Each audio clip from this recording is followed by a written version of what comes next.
viene otro año y empieza otra vida. Y todavía no. ¿Por qué? Porque todavía siguen la gente enfermarse, aunque ahora en algunos países parece que un poco menos, en otros no tanto. Y tenemos otra etapa, ya etapa de vacunación, con la cual uno pensaba que ahora vamos a salir de esta situación y volvemos a la normalidad.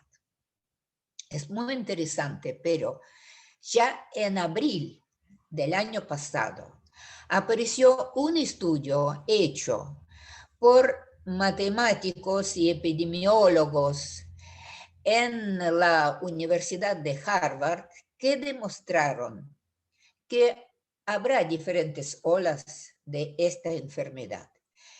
Ellos, ¿de qué sacaron estos datos? Compararon con otras enfermedades que también fueron producidas por coronavirus. ¿Qué es coronavirus? Uno puede pensar, es una cosa muy rara, solamente de los últimos tiempos, y resulta que no, que la humanidad hace mucho que conoce coronavirus. Y hubo algunas enfermedades de las vías respiratorias altas que son, no sé, como resfríos o, como se dice, un pequeños gripitos que tienen sus numeritos y todo. Y estos investigadores estudiaron, según todos los datos de Centros de Control de Enfermedades de Estados Unidos, cómo se propagaba la infección por estas coronaviruses que, digamos, son primos hermanos de este último coronavirus que nosotros conocemos como coronavirus del año 2019. Entonces, ellos observaron que más o menos cada enfermo puede contagiar otros 2 enfermos. Y esto fue la base de la propagación de la enfermedad. Y ahora, ¿por qué es todavía muy importante? Porque cuando el virus está pasando de una persona a otra y en grandes cantidades de personas, resulta que el virus tiene condiciones para mutar, para cambiarse, y aparecen nuevas cepas. Ahora todo el mundo tiene temor de esta nueva cepa que apareció en Reino Unido, que también se propagó por otros países de Europa.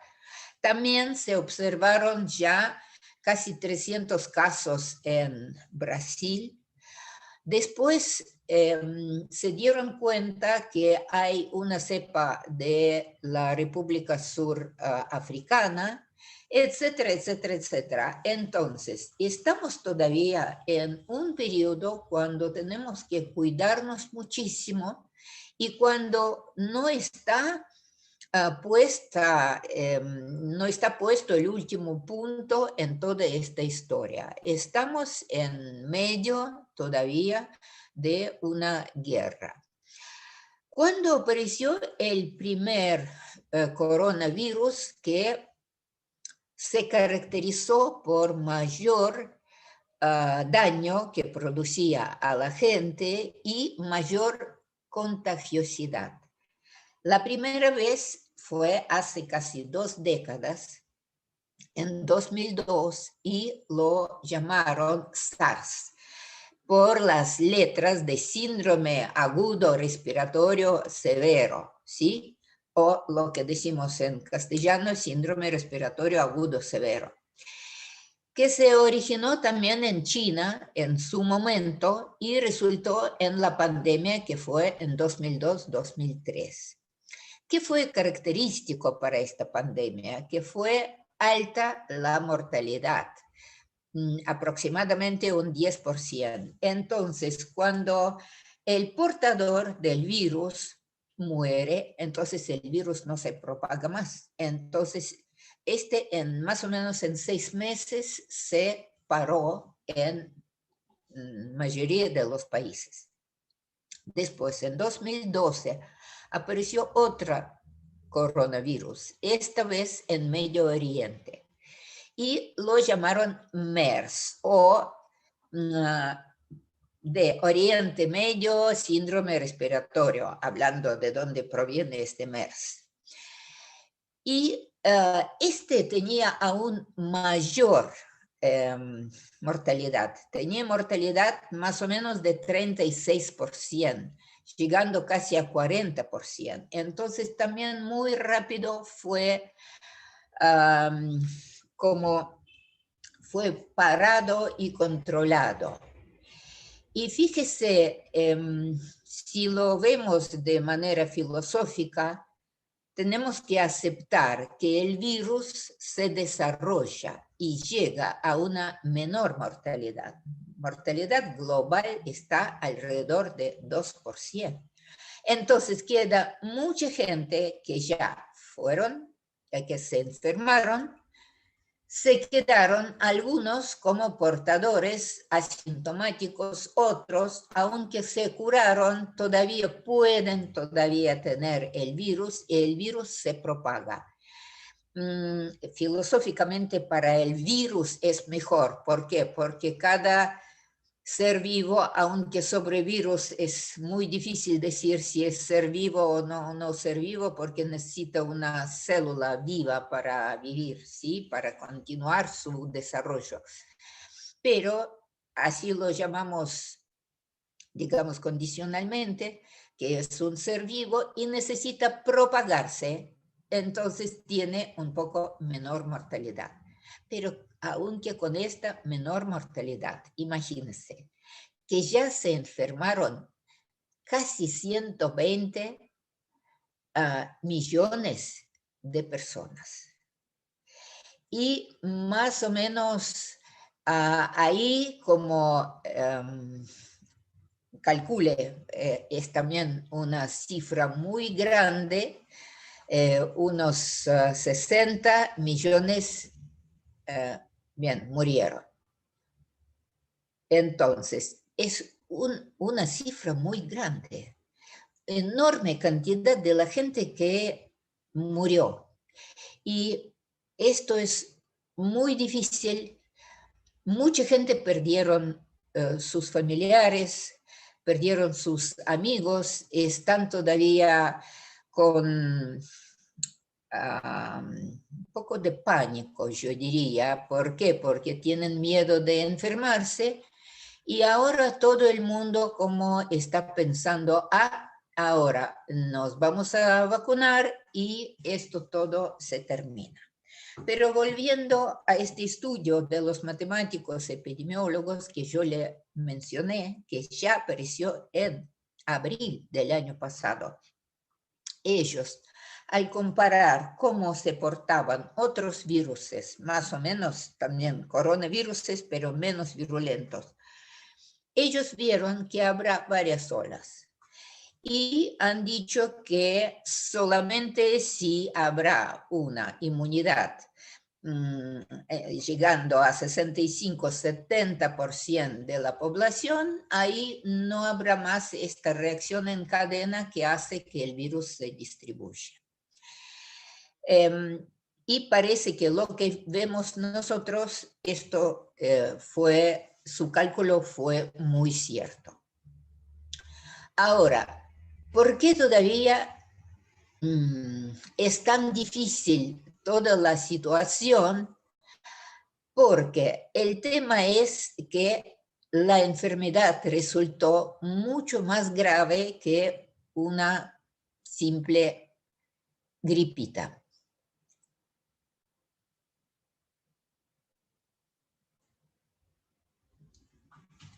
Andrés, no te entendí, escríbeme otra vez. Hola. Hola. El doctor Rojas le quiere comentar algo, a ver. Ok.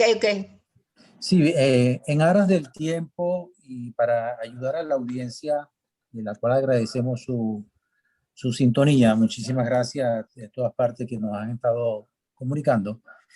Quiero resumir en lo que la doctora está señalando. esta patología comienza en noviembre. 4 meses después, casualmente hoy, en el día de hoy, hace un año, la Organización Mundial de la Salud la declara ya como pandemia, en el cual 120 millones de personas han sido infectadas, de los cuales 2.600.000 han fallecido. Todo eso conlleva, y es el motivo de la reunión de esta noche, en la cual agradecemos su presencia, doctora, es conversar y que las personas comprendan que de esos 120 millones que han sido infectados ya oficialmente, probablemente los subregistros sea un poco más. ¿Qué pasa con los sobrevivientes? ¿Qué pasa con esas personas que han sobrevivido a COVID? Y los estudios señalan que ya van cercanos a más de 60 síntomas en diferentes partes del organismo, bien sea desde el punto de vista neurológico, circulatorio, digestivo, etcétera, quedan con sintomatología que hay que tratar. Entonces, nosotros, dentro del mundo de lo que hacemos medicina hiperbárica, entendemos y comprendemos la necesidad del paciente. Obviamente tenemos que regirnos bajo los protocolos que cada país dictamina cómo debe ser tratada esta patología. Y por lo cual, a pesar de que nosotros sabemos las bondades del oxígeno hiperbárico, puede ayudar aún en fase de patología propiamente, y mucho más en aquellos pacientes sobrevivientes al COVID. Entonces, ¿qué hace realmente la medicina hiperbárica en esta sintomatología? Creo que lo más importante, que es lo que el público nos está preguntando a diario, y a través de este conversatorio comienzan a llegar las preguntas, donde nosotros la invitamos a usted porque sabemos que usted es una referencia mundial en medicina hiperbárica, y nos va a ilustrar al público, porque una de las funciones que tenemos nosotros dentro del mundo que realizamos es educar al público. Educar de una manera sistemática, segura, para que dentro de lo que se llama medicina basada en la evidencia no sean simples comentarios, simples anécdotas de lo que nosotros estamos realizando. Doctora, muchas gracias. Continúe, por favor.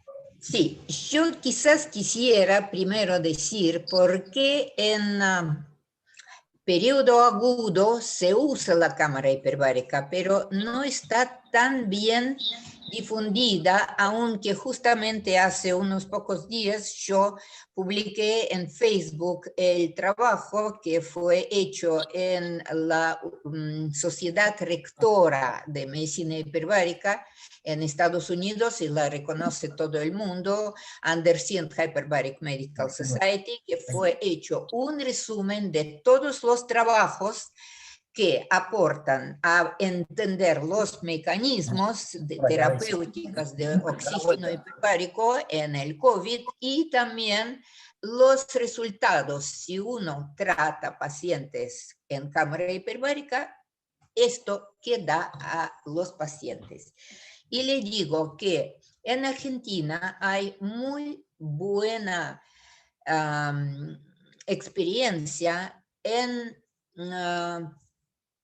la provincia de Jujuy por el doctor Quintar. Este doctor participó en varias jornadas y manifestó todos los resultados que le permitió la aplicación de cámara hiperbárica bajar muchísimo la mortalidad, porque todos eran pacientes graves, internados, que muchos de ellos necesitaban ya respiración asistida.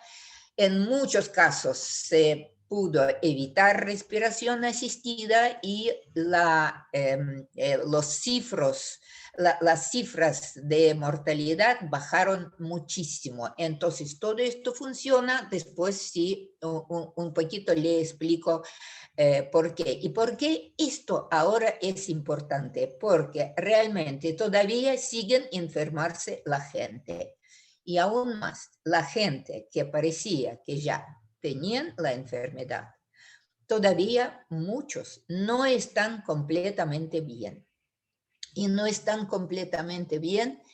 Y hay un artículo publicado hace poco y ahora yo voy a pedir si Andrés puede mostrar la primera diapositiva que menciona que hay 55 diferentes síntomas que sufren la gente que tenían la enfermedad de COVID. No es que todos, fíjese por favor, son 55 diferentes síntomas. Entre ellos, la más común es la fatiga crónica. Y hay una evidencia de un médico de Inglaterra que dice, lo más difícil es que uno se siente muy cansado, no puede hacer y cumplir con sus tareas y la gente no le crea. Dice, mire, ya pasaron 6 meses y todavía estás mal. Y eso entiende solamente la persona que tuvo una experiencia parecida y que tiene algún síntoma. Ahora, mucha gente tiene varios síntomas, pero si calculemos solamente la gente que tienen, por ejemplo, algunos, muchos otros, un síntoma, resulta que casi la mitad de la gente que han tenido esta enfermedad se quedan con algunos síntomas. Y más bien, estos son la gente que tenían la enfermedad o asintomática o muy leve.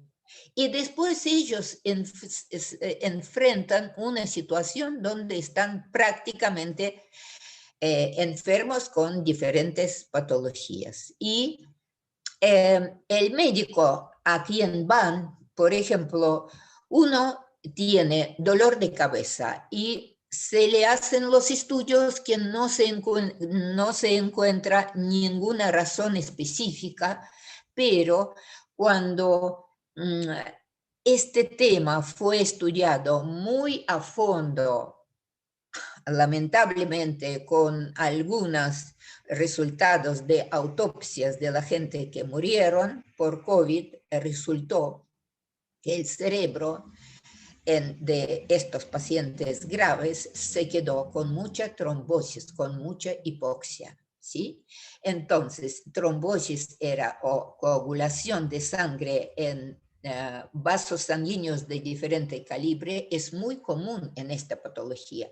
Si primero parecía que es una enfermedad típicamente pulmonar, que era neumonía, muy rápidamente se vio que no solamente neumonía, que también hay otra característica muy específica que eran los síntomas trombóticos, que la sangre se hace espesa, entonces coagula, se cierran algunas pequeñas o medianas vasos sanguíneos y entonces como no llega la sangre aparece hipoxia o falta de oxígeno con todos los síntomas que salen de ahí y también que es una enfermedad del sistema nervioso central y periférico y muchas manifestaciones salen de ahí, del sistema nervioso central, que está muy bien demostrado y hay muy buenas publicaciones ya hechas en Rusia por profesor Vorobyov.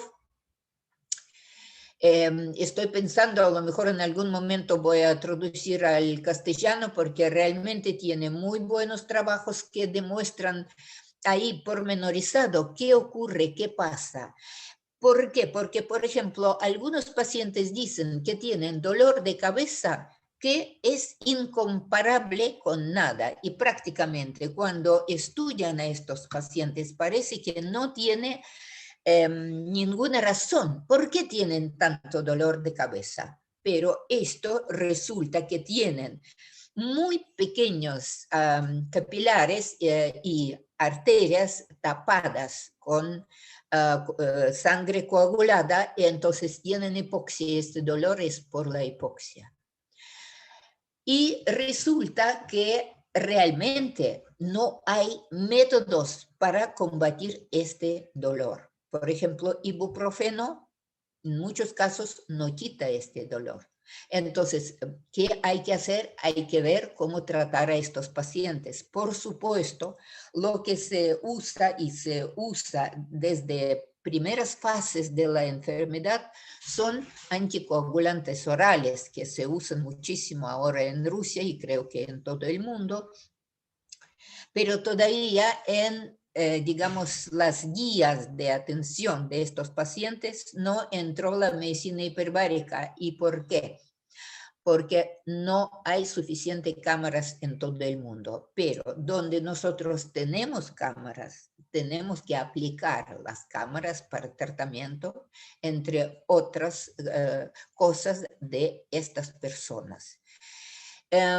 Hay diferentes manifestaciones. Por ejemplo, está descrita una paciente que tenía flebitis, inflamación de venas, por el cual tuvo que pasar por una operación, pero resulta después sí que todo esto fue en base de COVID.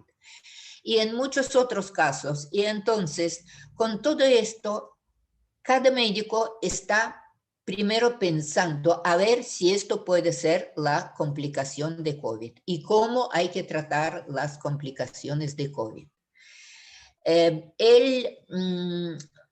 Digamos, el estado del paciente difícil, que uno no sabe a veces cómo manejar a este paciente, y al mismo tiempo nosotros sabemos que la base de muchas manifestaciones es la hipoxia. Primero la hipoxia del sistema nervioso central y después el sistema nervioso central maneja otras funciones.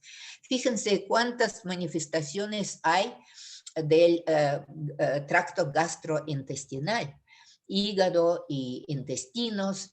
Entonces, en muchos casos, esto también son manifestaciones de COVID, pero si uno no tiene tos, no tiene problemas respiratorios, jamás va a pensar que tiene COVID. Y también le digo, hay casos cuando los estudios, sea de inmunoglobulinas o directamente estudios en búsqueda de partículas virales, resultan negativos. Recién dentro de un tiempo aparecen positivos. Pero en medicina es así. Lo negativo siempre es relativo, no se encontró. Cuando se encuentra, es absoluto, porque se encontró y sabemos que esto encontró. Y a veces solamente la tercera o cuarta medición o, digamos, el estudio laboratorio nos da información que sí, este paciente tuvo, digamos, COVID y está cursando esta enfermedad. A ver, ahora si pasamos a otra diapositiva, ¿sabes qué? Donde dice mecanismos terapéuticos.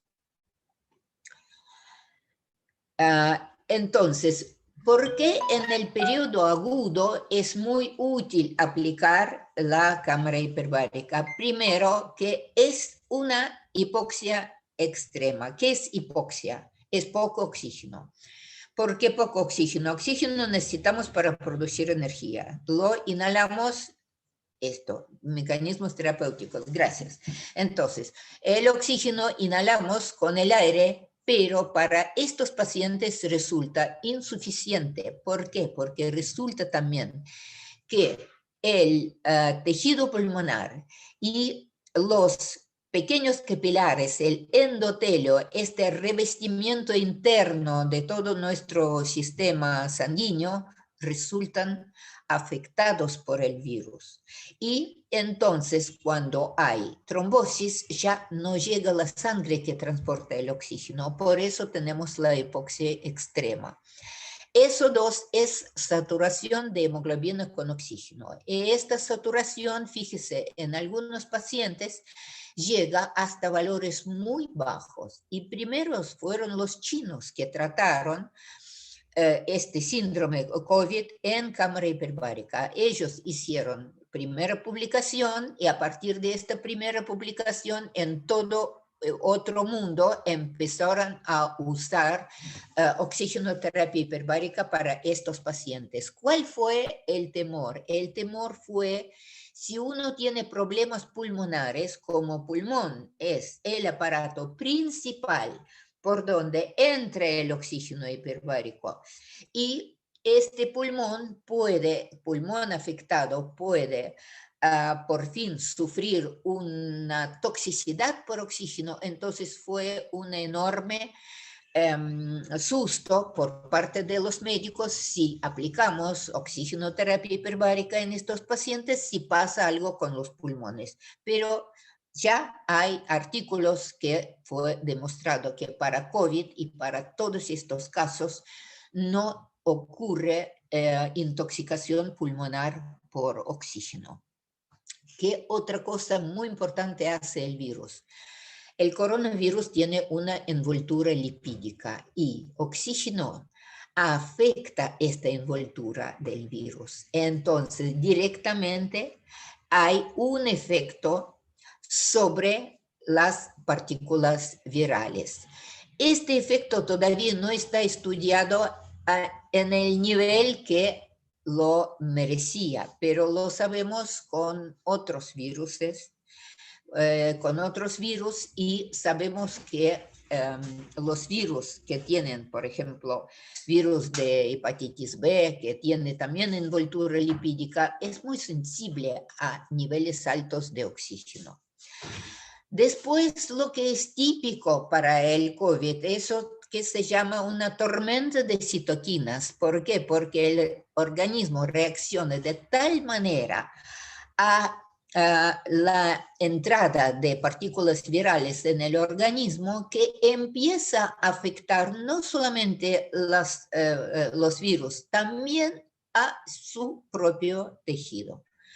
Y esto es famosa, digamos, tormenta de citoquinas. ¿Qué hace oxígeno hiperbárico? Merma esta tormenta de citoquinas. Y otra cosa que también disminuye la deuda de oxígeno. Cuando uno durante mucho tiempo no recibe suficiente cantidad de oxígeno en el organismo, aparece la deuda de oxígeno.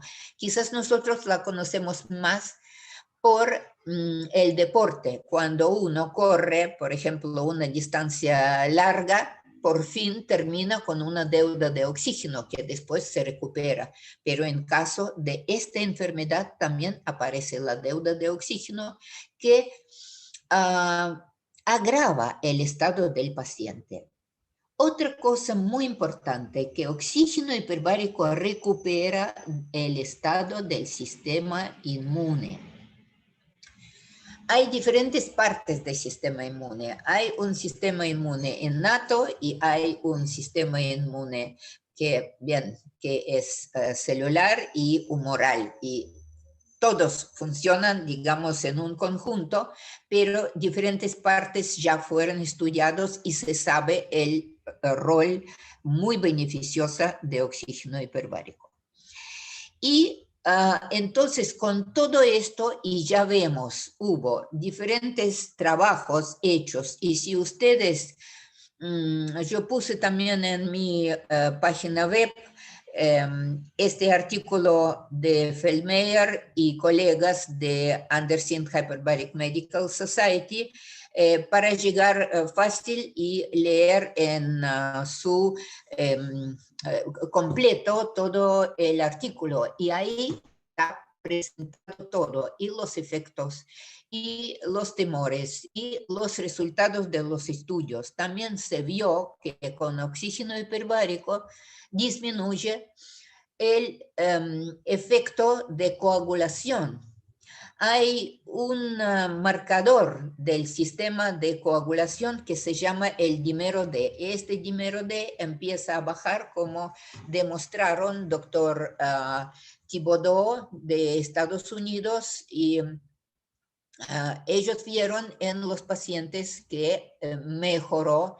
Y sí, es el artículo de revisión completo sobre los efectos fisiológicos bioquímicos para tratar los pacientes con oxígeno hiperbárico. Muy poco se dice de los resultados, pero resultados sí van a ir, digamos, publicándose. Y yo le digo que Si alguien estuvo escuchando, se llamaba la tercera jornada de medicina hiperbárica, donde habló doctor Quintar, argentino, doctor de la provincia de Jujuy, que tiene una experiencia única, muy favorable. Y sí, es como muy difícil hacer para que se use en mayor escala la cámara hiperbárica. ¿Qué problemas hay? Preferiblemente que la cámara esté dentro de un hospital o dentro de un sanatorio. ¿Por qué? Porque ya se complica todo por traslado y por traslado de pacientes graves, ¿sí? Severamente enfermos. Pero sí, siempre se puede encontrar alguna solución, quizás empezar con los pacientes que todavía no llegaron a gravedad extrema, porque siempre decimos lo que hacemos, cámara hiperbárica no debe ser la última solución. Nunca debe ser cuando ya se probó todo, no hay ningún efecto, a ver, probamos la cámara hiperbárica. Así no funciona. No, la cámara hiperbárica debe aplicarse mejor en las etapas más tempranas, por ejemplo, cuando ya empieza a bajar la saturación de hemoglobina con oxígeno, ya es el momento de aplicar cámara hiperbárica y a veces se necesitan solamente 5 sesiones o para la mayoría de los pacientes, doctor Quintar aplicó 10 sesiones, no más, con muy buen resultado. Ahora, volviendo al tema de post-COVID, entonces tenemos todos estos efectos que nosotros vimos en pacientes agudos. Hay pacientes que tienen, por ejemplo, fiebre y siguen con fiebre, algunos con fiebre, otros con fibrícula, es como 37, 37,5, y parece que ya el paciente debería recuperarse completamente, pero no resulta, sigue con fiebre. Me faltan datos para decirle, mire, tenemos datos a nivel de medicina basada en la evidencia para practicar oxigenoterapia hiperbárica en todos estos pacientes. Pero siempre, como decimos, oxigenoterapia hiperbárica es un tratamiento en equipo. Hay que hablar con los médicos. Por ejemplo, hay muchas manifestaciones reumatológicas. Muchos pacientes después de pasar por COVID tienen como inicio de enfermedades autoinmunes. Y entonces es el momento de hablar con el médico, con el reumatólogo y elaborar, el médico hiperbárico y el médico reumatólogo pueden elaborar mejor variante, mejor guía para cada paciente. Pero si hay posibilidad de tratar al paciente en cámara, sabemos sobre la base de hipoxia, sobre la base de trastornos inmunológicos, sobre la base de trastornos del sistema nervioso central y periférico, es todo como decirle, es una razón para aplicar la cámara hiperbárica. Después yo quisiera pedir si Andrés puede mostrar otra diapositiva donde es un gráfico a medida que nosotros, este gráfico de la doctora Caroline Fife, que publicó en su tweet. Ella dice que como a medida, aunque está bajando la cantidad de enfermos, pero toda la sociedad y más bien los médicos están muy cansados y como con depresión. Esto también es la incidencia de diferentes manifestaciones. Arriba la primera es la digamos, no, déjalo, yo hablo muy poco. Entonces, que hay que el paciente se siente muy débil, una debilidad. Y si el paciente tiene esto, tuvo contactos con los pacientes, también tiene algunas otras, por ejemplo, fiebre, hay también déficit cognitivo. Fíjense, yo tengo una paciente que hace poco me dice que empezó a notar, una mujer joven, 40 años, empezó a notar que como a veces se siente un poco confusa y 2 veces le resultó sus inmunoglobulinas negativas. La hizo la tercera vez y le dio positivo. Y ahora ella sabe que esta confusión que tiene, muy probable que es producto de COVID, entonces hay que tratar a esta paciente. Y no es fácil, entonces hay que hablar con el médico de cabecera o el neurólogo de esta paciente y ver si se puede encontrar alguna solución para esta paciente.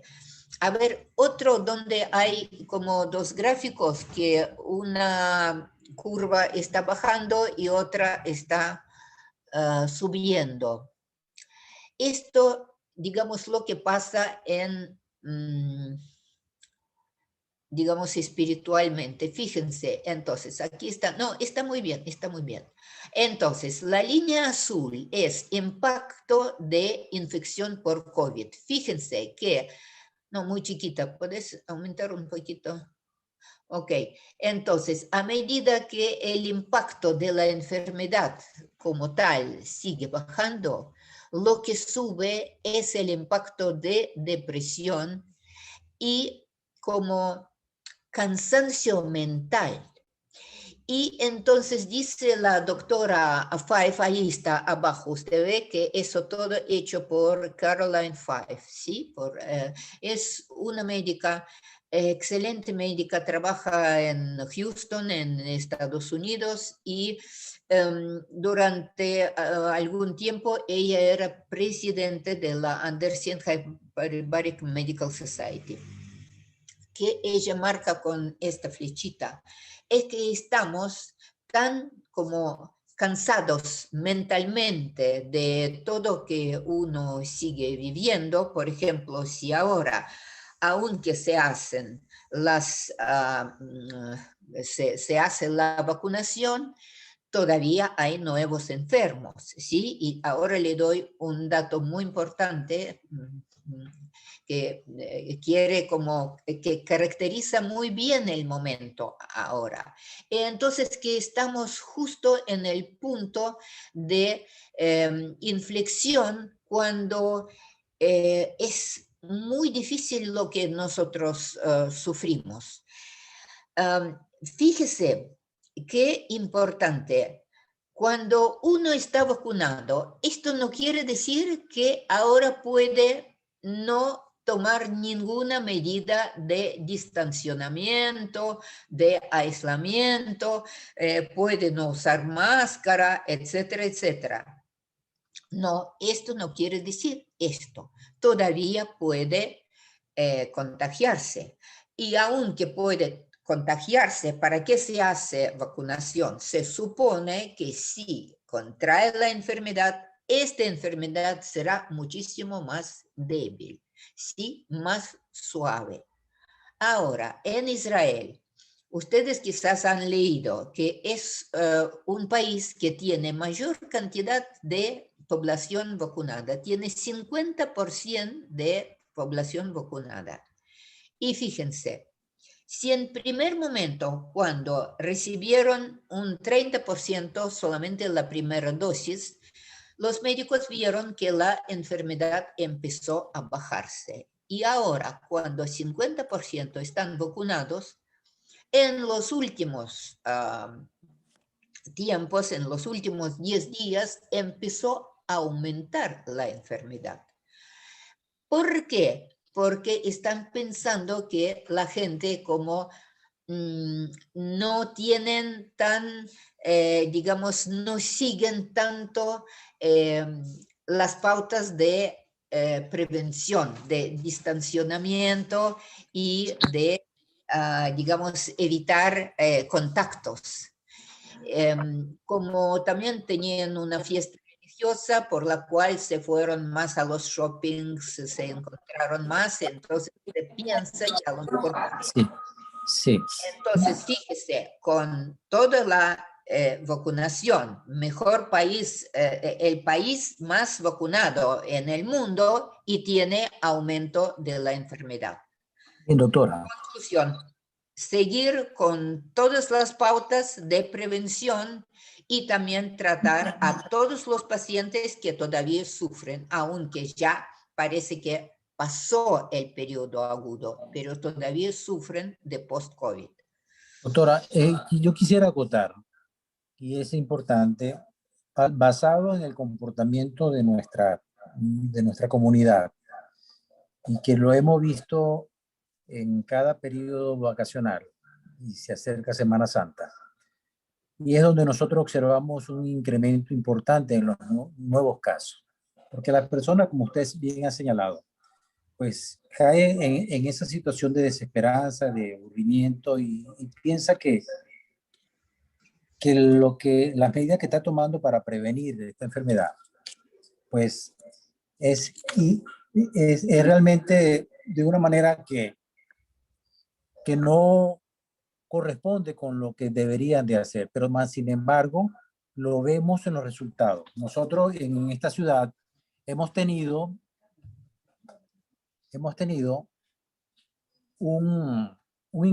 vamos a decir, solamente en el gremio médico, más de 300 colegas han fallecido, que son de primer orden lo que están recibiendo los pacientes con mayor carga viral.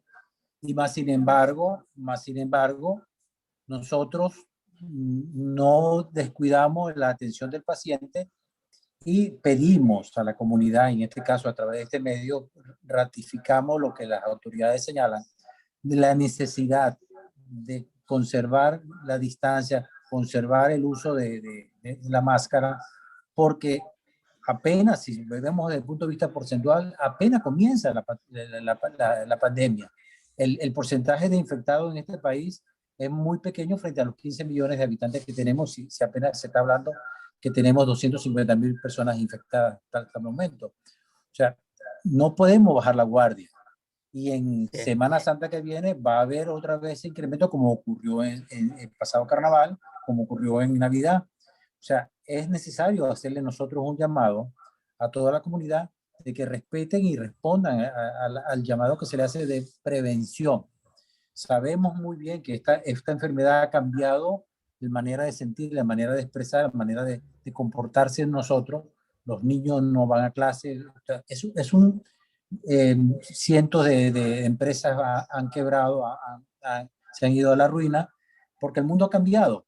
Pero porque no hemos nosotros, que tenemos ya muchos años, ya casi 50 años en el mundo de la medicina, nunca habíamos visto una pandemia que arrasara como está arrasando todas las expectativas del confort y de buen vivir que hemos tenido hasta el momento. Y nosotros tenemos que aceptar que el mundo cambió y que a partir de ahora pues, ya va a ser frecuente el teletrabajo, y etcétera, etcétera, pero no podemos olvidar la necesidad de resguardo de cada uno de nosotros y la responsabilidad que tenemos con el vecino y con el semejante.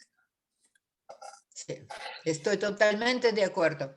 Es la responsabilidad de toda la sociedad y también responsabilidad del mundo médico. Si nosotros tenemos un arma tan poderoso como cámara hiperbárica, ver cómo podemos incluirla en tratamiento de los pacientes, como en el periodo agudo, también en el periodo post-COVID o en inglés dicen long-term COVID o COVID, digamos, prolongado.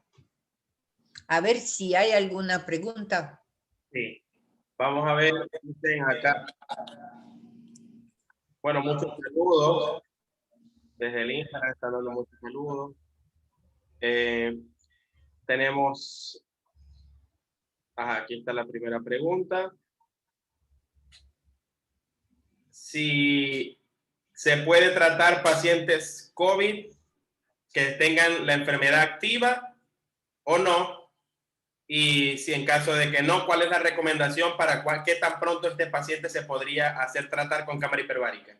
Es la primera pregunta.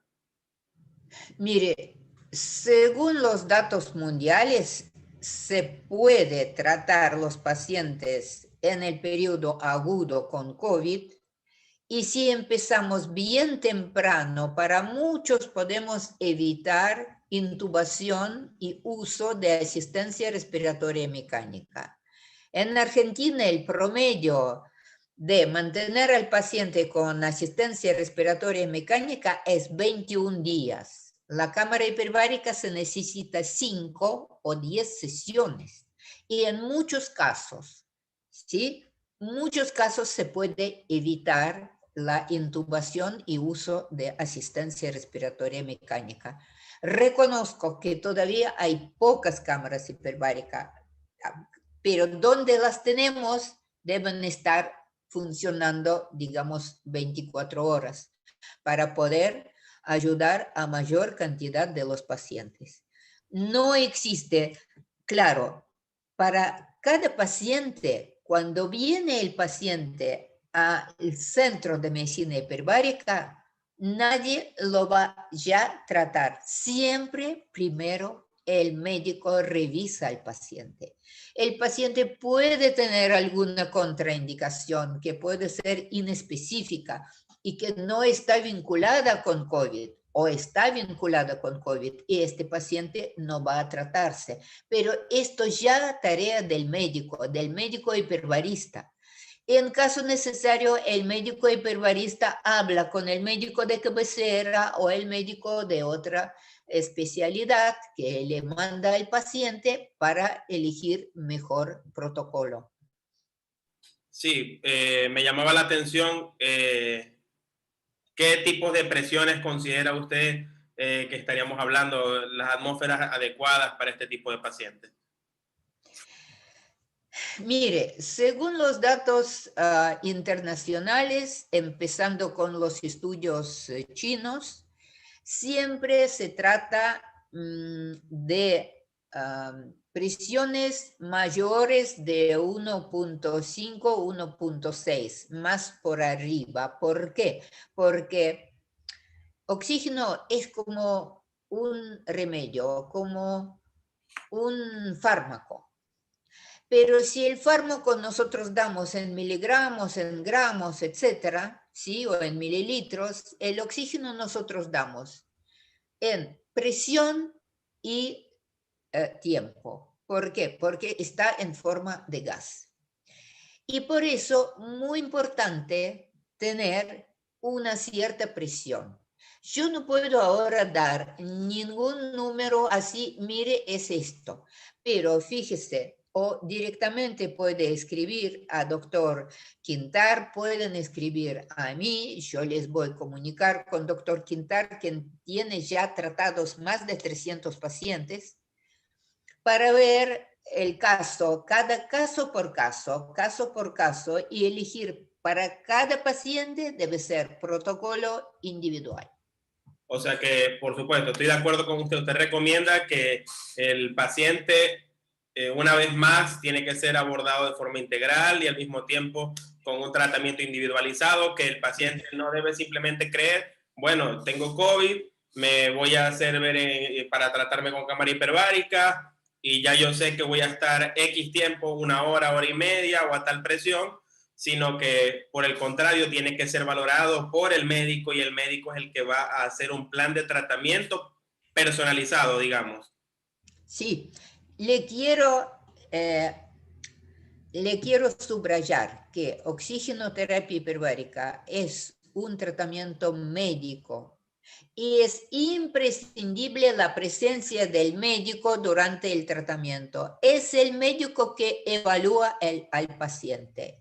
El médico dice, este paciente sí a la cámara hiperbárica, otro paciente no. Y tercer paciente, donde hay dudas, supongamos, tiene sus pulmones en tal estado que hay que consultar con un neumonólogo. A lo mejor hay que hacer una radiografía más, hay que hacer tomografía computada, hay que hacer otros estudios y recién en base de estos estudios decidir, ¿sí? Porque siempre todos los médicos deciden a favor del paciente. A ver, buscar cómo podemos tener mayor beneficio para el paciente, pero nunca así a la cámara. No, la cámara no es un horno a donde van media lunas y salen hechas, no. Estoy de acuerdo. Es un tratamiento médico. Así es. Hay muchos pacientes que le comentan, mi familiar se hizo y entonces yo quiero que me hagan igual, y no funciona así. Es importante que los pacientes entiendan de que el tratamiento, todo paciente es una fisiología diferente y el médico tiene la obligación de valorarle y crear un plan de tratamiento igual, para que el paciente no asocie de por qué mi mamá o por qué mi hermano entra a tal tiempo y a tal presión y por qué yo no. Entonces es importante también destacar eso, porque se puede crear una tendencia a pensar de que todos los pacientes, como usted dice, ¿no? La teoría de que todos van como el horno y todos salen iguales, y no se trata de eso, sino del mejor plan que beneficie el mejor resultado a largo plazo para el paciente. Sí, Absolutamente de acuerdo. Una cosa que es importante, doctora, y hay que recalcar siempre, que lo que estamos haciendo en este momento es una necesidad, es nuestra parte educativa, porque lamentablemente, y todos sabemos, que un porcentaje importante de colegas desconocen lo que es la cámara hiperbárica y el oxígeno hiperbárico en sí. Y es obligación nuestra llevar este conocimiento y llevar esto a toda la comunidad, porque si los estudios demuestran que apenas el 10% de los colegas conocen lo que es la cámara hiperbárica, pues obviamente en la población general es mucho mayor ese porcentaje de desconocimiento. Entonces, nuestra función es hacer estos conversatorios, y trataremos de ahondar diferentes temas en el venidero, y esperamos que usted, pues amablemente, como ha sido hoy parte de esto, como yo la conozco de hace muchos años, he tenido la oportunidad de compartir tanto en Venezuela como aquí en Ecuador, pues yo sé que usted es una de las personas que más interés tienen en educar al mismo gremio médico en referente a temas como estos. Le agradezco, Sí, doctora, muchísimas gracias por la favor. oportunidad que hemos tenido de disfrutar de su vasto conocimiento y cómo de manera sencilla usted logra realmente plasmar y llevar esa comunicación de una manera muy directa. Muy gentil, doctor. Muchas gracias por esta invitación. Fue un honor hablar para su público. Gracias, doctor. Mi doctora, me falta un par de preguntas antes de terminar. ¿Cómo no? Sí. Tengo una paciente que me pregunta acá en el chat si la sensación de muerte inminente podría ser considerado un síntoma post-COVID, y de ser así, podría tratarse con cámara hiperbárica. Sí, puede considerarse con el síndrome post-COVID, porque hay muchas depresiones y justamente esta sensación de una muerte inminente.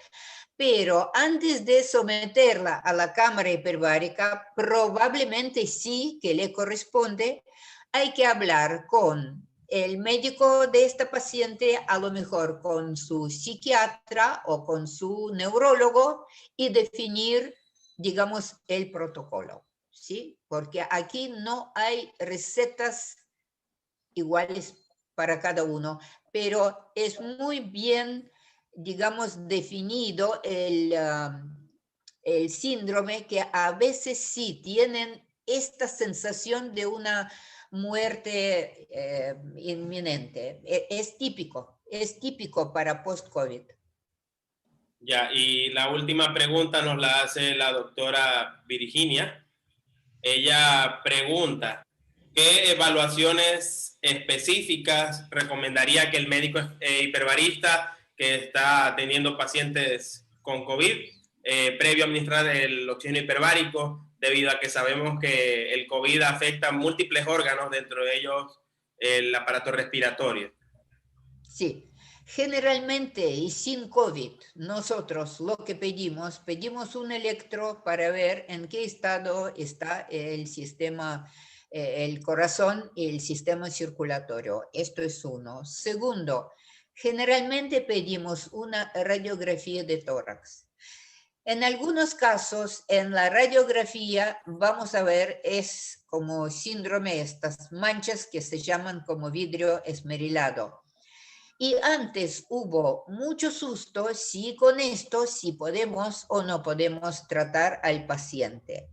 Y para los casos, estos se puede también preguntar a un neumonólogo, hacer una tomografía computada, cuál es el susto en este caso. Si el paciente tiene una bulla o un alvéolo muchísimo más grande, que por las leyes de física puede romperse a recibir mayor presión. En realidad todo el cuerpo recibe mayor presión y mayor presión no aumenta en un minuto. Es el proceso de compresión dentro de la cámara generalmente tarda unos 15 minutos. Entonces con cada inhalación, el paciente recibe mayor presión de oxígeno. Al mismo tiempo, el aire alrededor del paciente con esta misma velocidad aumenta. Para el pulmón, más como peligroso es no tanto el proceso de compresión como descompresión, cuando el paciente ya sale de la cámara hiperbárica. Aquí también debe ser muy lento y el médico hiperbarista con experiencia sabe cuán lento hay que hacer esta disminución y también previamente conocer al paciente, digamos, si el paciente no presenta algunas bullas o, por ejemplo, si el paciente tiene tuberculosis, puede tener ahora en todo el mundo, fíjese, como ya parecía que tuberculosis no hay más, apareció de nuevo. ¿Sí? Porque como dejaron de prestar mucha atención.